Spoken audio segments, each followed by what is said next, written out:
প্রশ্ন, ডাক্তারের ভুল চিকিৎসার জন্য রোগী মারা যায়, তাহলে কি ডাক্তারের গুনাহ হবে? উত্তর, ইচ্ছাপূর্বক যদি এমন করে তাহলে তো কবিরা গুনাহ হবে, হত্যার গুনাহ হবে, গুলি করলে গুনাহ হবে না। প্রশ্ন, দাবা খেলা কেন হারাম?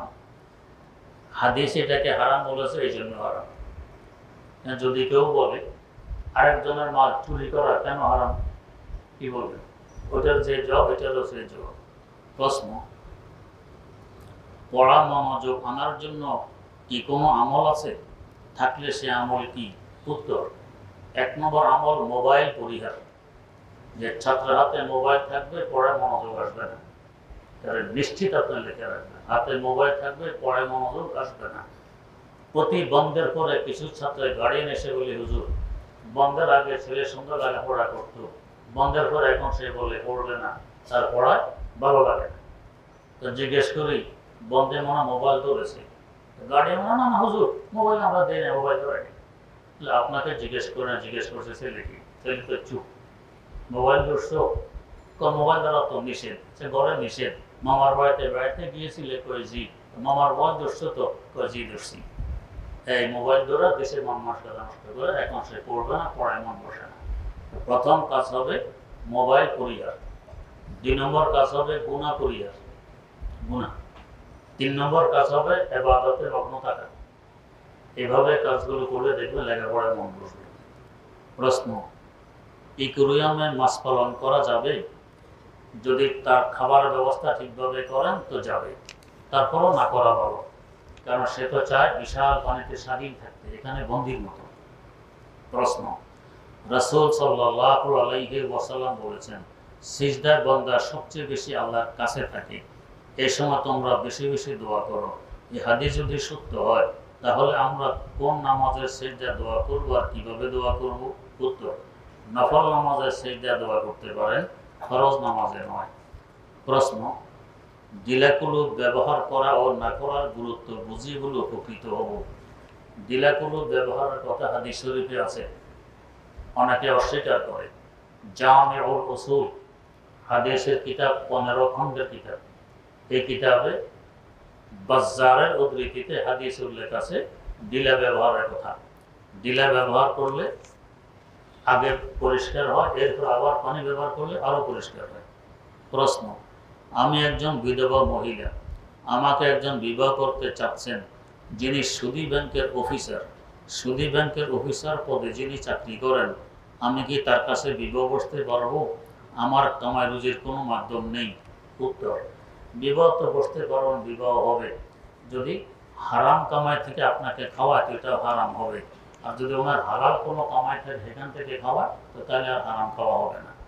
প্রশ্ন, আমি আপনাকে আল্লাহর জন্য ভালোবাসি, ফরজ নামাজের সিজদায় কি মাতৃভাষায় দোয়া করা যাবে এবং সুন্নত নামাজের সিজদায় কি দোয়া করা যাবে?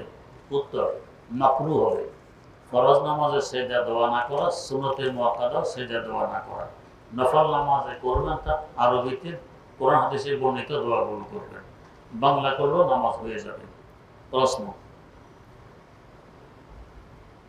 বিভিন্ন বিদ্যালয় প্রতিষ্ঠানে ক্লাসে কিংবা বিশেষ কোনো কাজে উপস্থিত না হলে শাস্তিস্বরূপ আর্থিক জরিমানা নেওয়া হয়। হযরতের কাছে প্রশ্ন হলো, আর্থিক জরিমানা কি জায়েজ? দলিল সহ বিস্তারিত জানলে উপকৃত হতাম। আর্থিক জরিমানা ক্ষেত্র বিশেষ জায়েজ হয়, ক্ষেত্র বিশেষ না জায়েজ হয়। এখানে জরিমানা নিয়ে তাকে শাস্তিস্বরূপ কিছুদিন পয়সা আটক রেখে এরপর আবার ফেরত দেওয়া হলো। প্রশ্ন, কেহ যদি হেদায়েত পেয়ে আবার তা হারিয়ে ফেলে, সেক্ষেত্রে কোন আমলের দ্বারা তা ফিরিয়ে পাওয়া যাবে? এই ধরনের যদি আমলের দ্বারায় মানুষ হেদায়েতে চলে আসতো, তাইলে এত পরিশ্রম আর করা লাগতো না। আবার আমলে ফিরে আসলে হেদায়েতে ফিরে আসবেন, তবে কোন বুজুর্গের সাথে সম্পর্ক রাখলে ফিরে আসা সহজ হবে। প্রশ্ন, ইচ্ছাকৃতভাবে টুপি ছাড়া নামাজ পড়লে কি গুনাহ হবে? টুপি ছাড়া নামাজ পড়া মাকরুহ। মাকরুহের উপরে সবসময় আমল করলে গুনাহ হয়। প্রশ্ন, মৃত ব্যক্তির ব্যবহৃত জিনিসপত্র দিয়ে কেউ যদি কোনো পাপ কাজ করে, এক্ষেত্রে যে ব্যক্তিটি পাপ কাজ করেছে তার সাথে সাথে মৃত ব্যক্তির আমল নামা কি ওই গুনাহ লেখা হবে? উল্লেখ্য, মৃত ব্যক্তিও কি গুনাহগার অর্থাৎ মৃত ব্যক্তিও কি গুনাহগার হবে? উত্তর, যদি মৃত ব্যক্তিও এই ধরনের গুনাহে লিপ্ত এবং সে এগুলো করলে খারাপ মনে করতো না, আর যারা তার পোশাক পরিহিত অবস্থায় গুনার কাজগুলো করবে এদেরকে সে হেদায়েতের শিক্ষা দিয়ে যায়নি, তাহলে গুনার ভাব তার কাছেও পৌঁছবে। আর যদি সে এমন করেনি তাহলে গুনার ভাব তার কাছে পৌঁছবে না। প্রশ্ন, কোন কোন হাদিসের বইয়ে লেখা থাকে যে উক্ত দোয়া পাঠ করলে মৃত ব্যক্তির তার জান্নাতে যাওয়ার আর কোনো বাধা থাকে না। অন্যদিকে আবার এটাও বলা হয় যে মৃত্যুর পর প্রত্যেক মানুষের কাজকর্মের হিসাব নেওয়া হবে। বিষয়টি বুঝে উপকৃত হতেন।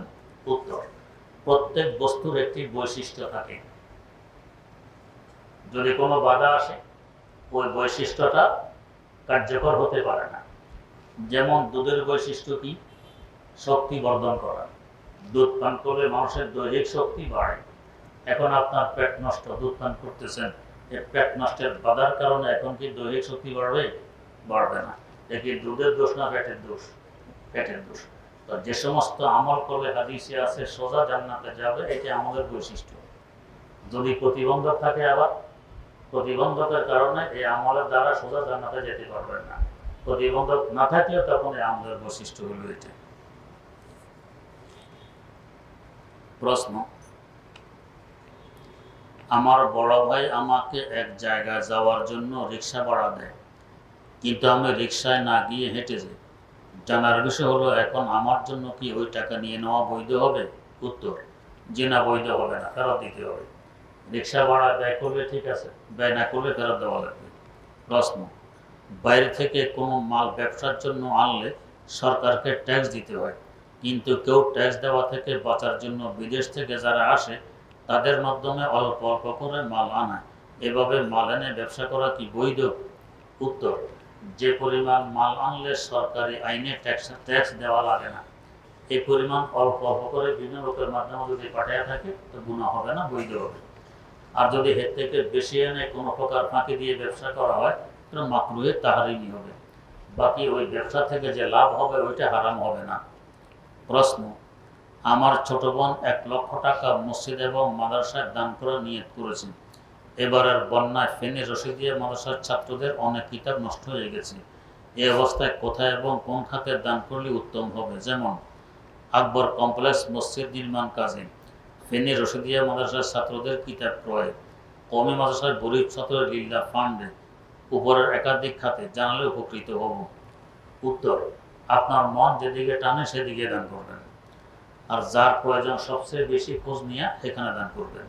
প্রশ্ন, আমাদের মসজিদের খতিব হুজুর একবার আমাকে শুক্রবার আসর নামাজের শেষ দিকে কিন্তু মাগরিবের আগে দোয়া করে দেখে বললেন যে শুক্রবারের আসর নামাজের পরে যে দোয়ার কথা বলা আছে তা ইফতার কিতাবে মাগরিবের পরের কথা বলা আছে। দোয়ার সময়টা প্রকৃত অর্থে কখন জানলে উপকৃত হব? আসরের পর থেকে সূর্য অস্ত যাওয়ার আগ পর্যন্ত। প্রশ্ন, আমরা জানি জামাতে নামাজের সময় ইমামের কেরাতে মুক্তাদির কেরাত, কিন্তু গত কয়েকদিন আগে আমি ভুলে জামাতে নামাজের সময় প্রথম রাকাতে সূরা ফাতিহা পড়ে ফেলি, এতে কি আমার নামাজ সহি হবে? উত্তর, মাকরু, ইচ্ছাকৃত পড়লে মাকরু হয়, ভুলে পড়লে মাকরু হয় না, আপনার নামাজ হয়ে গেছে। প্রশ্ন, গুনাহ ছাড়া সুন্নতের উপর আমল করার পাশাপাশি এমন কোনো নির্দিষ্ট দুরূদ শরীফ আছে কিনা যেটা পড়লে রাসূল সাল্লাল্লাহু আলাইহি ওয়াসাল্লামকে স্বপ্নে দেখা যায়? উত্তর, আমলের মাধ্যমে জোরপূর্বক স্বপ্নে দেখার দুঃসাহসিকতা না দেখানো চাই। সুন্নতের পাবন্দি করলে আল্লাহ পাক কিসমতে রাখলে ইনশাআল্লাহ এমনি দেখবেন। জোর জবরদস্তি আমলের মাধ্যমে দেখার চেষ্টা না করা চাই। প্রশ্ন, গত 3-4 দিন আগে কলেজ থেকে বের হওয়ার সময় দুজন ভাই শার্ট প্যান্ট পরা, মুখে খোঁচা খোঁচা দাড়ি, তারা আমাকে দাওয়াতে ইসলামী আন্দোলন করা ফরজ, তার জন্য সংগঠন করা ফরজ, তারা আমাকে শিবিরের পক্ষ থেকে দাওয়াত দিল ইসলামী আন্দোলন করার জন্য, শিবির করা যাবে কিনা? প্রশ্ন, যে কোনো কাজ দিনের জন্য করতে হলে প্রথম শর্ত ইখলাস, 2 নম্বর শর্ত সুন্নত তরিকা। এখন আপনি দেখবেন সুন্নত তরিকায় কাজ কারা করে, আপনার অন্তরের সাক্ষী দিবে এরা সুন্নত তরিকায় আছে, ওদের চেহারার দিকে তাকাইলে বুঝবেন সুন্নত ভাসে, সুন্নতের নূর ভাসে। আর যাদের চেহারা দেখবেন সুন্নত নেই, সুন্নতের নূর ভাসে না, এদের এখানে যোগ দিলে লাভ হবে না।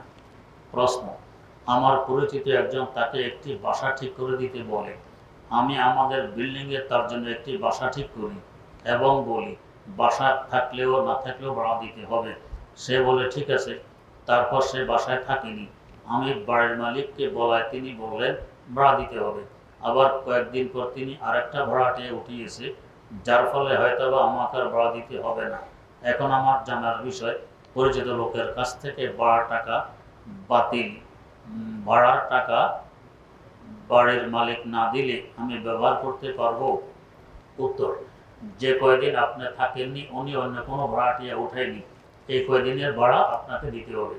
আর যেদিন থেকে ভাড়াটিয়া উঠিয়ে ফেলেছে তখন থেকে আপনাকে ভাড়া দিতে হবে না।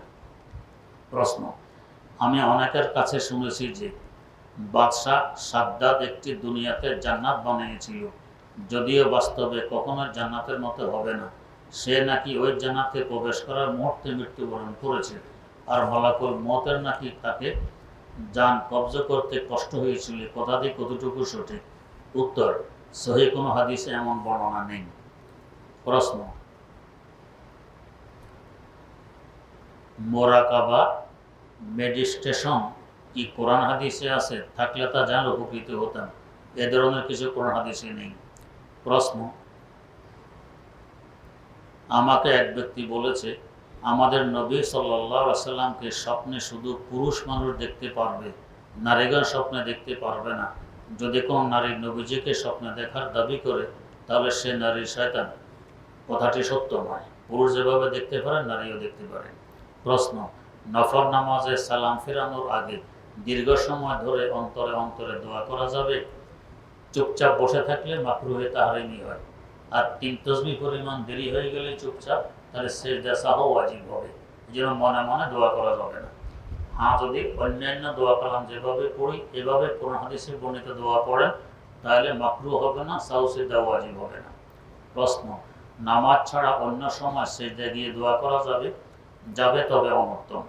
প্রশ্ন, আল্লাহ পাক যে নেয়ামত ভবিষ্যতে জান্নাতে দিবেন তার শকর এখন আদায় করা যাবে? উত্তর, শকর হয় নেয়ামত প্রাপ্তির পর, আগে হয় না। প্রশ্ন,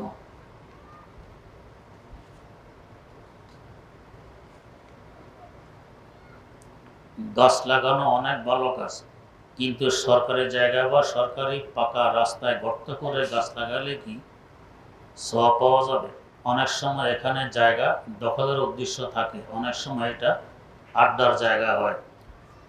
বাস্তবে যদি সরকার অনুমতি না দিয়ে থাকে তো তাহলে সেখানে গাছ লাগান, অন্য কিছু করেন, কোনো কিছুই বৈধ নয়। আর অনুমতি থাকলে বৈধ হবে। আর যদি পাকা রাস্তা হয় তো সরকার পাকা করে গেছে, এখানে আমি ভাঙার অধিকার আমার নেই। আল্লাহ পাক সহি বুঝার তৌফিক দান।